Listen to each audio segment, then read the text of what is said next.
Do computers in the classroom lead to a better education? Maybe not, according to a new study by the Organization for Economic Cooperation and Development, which tracked students in more than 40 countries and found while student performance improves when using technology in moderation, overexposure to computers and the internet causes educational outcomes to drop.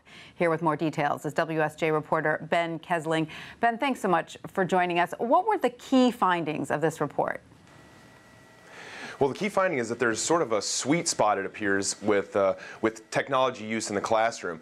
Kids who are not exposed to technology don't perform as well as those who are exposed to technology, but if they're sort of overwhelmed and overloaded with it, it can cause educational outcomes to drop. And it seems that a lot of that is coming from a lack of training for teachers, and teachers not knowing how to make the best use of technology in some cases. And it's not really that surprising in a lot of ways. The findings are if you can't just throw a computer in front of a kid and have them sit on it and hope that they'll know what to do and have good use of it. So if you do have trained teachers, where is that sweet spot? I mean, where is the technology most useful before it veers into the bad category?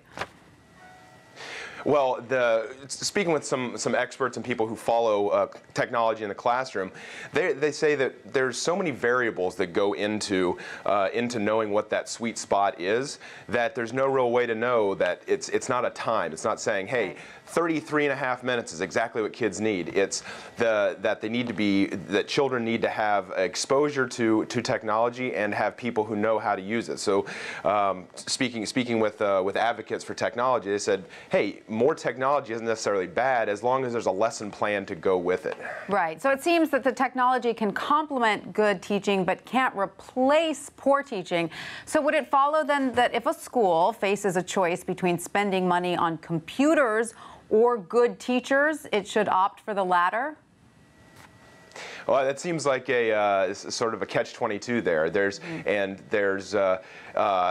no way to say, you know, which place they should be spending the money on. Right. But to just have technology for the sake of having it doesn't seem like it's the best decision. All right, Ben, putting a kid in front of a computer, as you say, is just not going to cut it. You need to have the teachers there with a thoughtful plan about using the technology. Thank you so much, Ben, for that.